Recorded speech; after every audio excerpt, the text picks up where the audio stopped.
Good afternoon.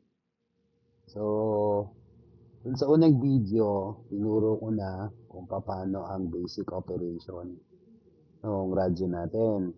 Diba? So, nakalimutan ko palang banggitin dun sa group, dun sa mabibigyan ng radyo natin, kasama si Basecamp. So, yung team ni Sir Rex, no? Kasama doon. Okay. So, Sir Rex, hindi ko nabanggit. Sorry. Pero, alright. So, sunod na ituturo ko sa inyo is kung paano magpili ng nakaprogram na per group, no? Doon sa dito, no? So, since ito, katulad niyan, for example, naka-ops na siya ngayon, no? Doon sa unang video ay naka-general, which is yung PATS OPC, right? So, paano ko halimbawa, ang gusto ko lang kausapin, yung nasa operation lang. For example, sa Gideon, ayaw niyang marinig ng iba, doon sa group ng mga may radyo, yung itatawag niya sa operation. Like kay El Nido or kaya kay yung operation na nasa Coron. No? So, ang gagawin natin is ganito lang. No? Diba meron tayong tatlong button sa gilid. So, yung isang malaki, recap lang natin, ito ay para sa push to talk para sa SIM. No? Na SIM yung gagamitin. Right? Tapos, yung nasa gitna, which is, yun naman yung local frequency. No? Yan, yung, ito, kung nasa baba, yung 435.625 megahertz. Okay. So, dito muna tayo kay SIM. Okay. Paano ko ililipat? No? Ililipat halimbawa from patch OPC kanina, nalipat ko na sa ops lang. Okay? So, ang gagawin natin is, una muna, mabilis siya mawala. So, may makikita tayo ditong, itong parang arrow down. Nakita nyo? Ibig sabihin yan, ito yung option na pipiliin natin. No? Tapos, kapag pinindot natin itong button na nasa ilalim, kung mapapansin nyo, lilipat yan doon sa baba. Yun. Okay, ibig sabihin, ito yung may mga added menu na po pwede natin pilihan. So, since dito muna tayo kay SIM card, dito muna tayo. Lalagay mo doon yung arrow down. Ano? Okay. So, paano natin makikita yung mga menu? Pag pipindutin lang natin itong green button na to na may F, FUN, tapos yung parang sa cellphone na call, yan. Pag pinindot natin yan, yun, lalabas na yung sub-menu. Okay?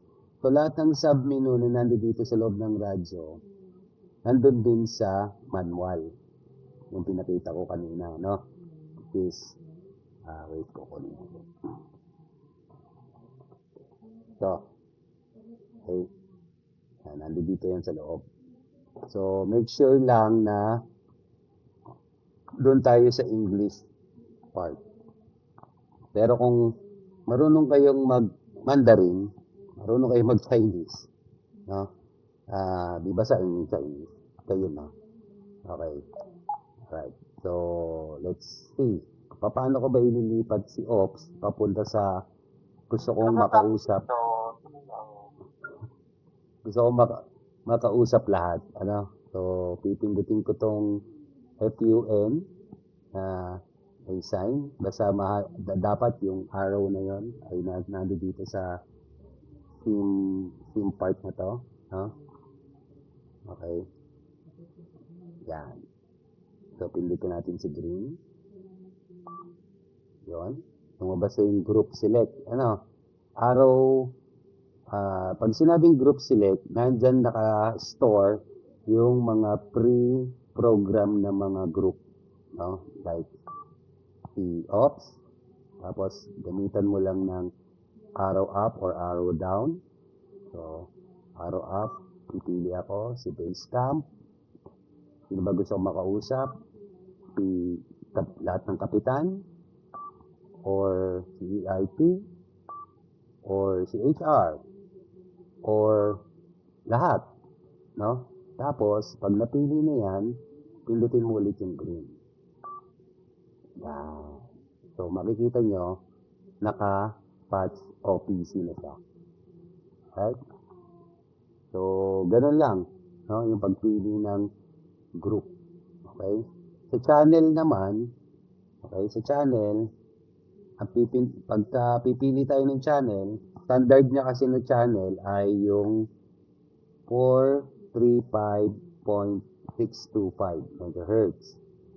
Pero pwede din kayong lumipat ng channel, no? Kapag yung itong araw na to, itong araw daw na to ay nandito na sa baba, pwede na tayong magpili ng channel. For example, okay, so pipindutin natin to, yung paglipat.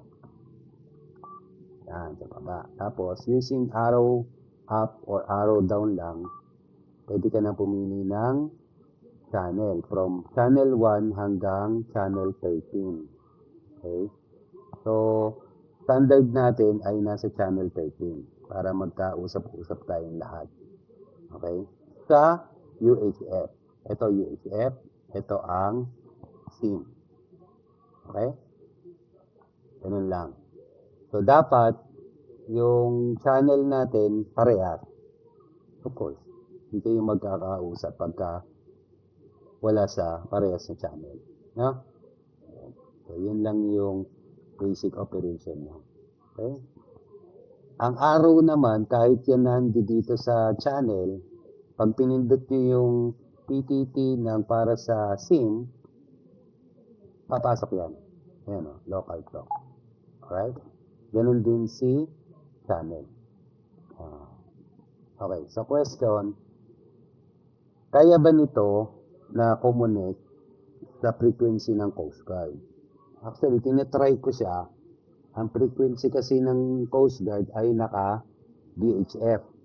So, ibig sabihin, mas lower yung frequency nila na common. Unlike itong radyo na to, naka ultra high frequency. So, ang range nito ay nasa 400 MHz pataas or 200 pataas. Ang local channel kasi natin, nasa VHF lang. So, hanggang parang 200 MHz lang yung kaya. Pero, tinry ko din siyang i-input dito, hindi lang siya masave. Kasi ang frequency ng Coast Guard ay 156 or 158 o 156.8885, mga ganon. So, tayo kasi nasa 400 MHz. So, kung ganon, ang possible na magagamit natin kung tatawag tayo sa Coast Guard is yung CB radio na nasa bangka. Dahil yun na yung naka-VHF.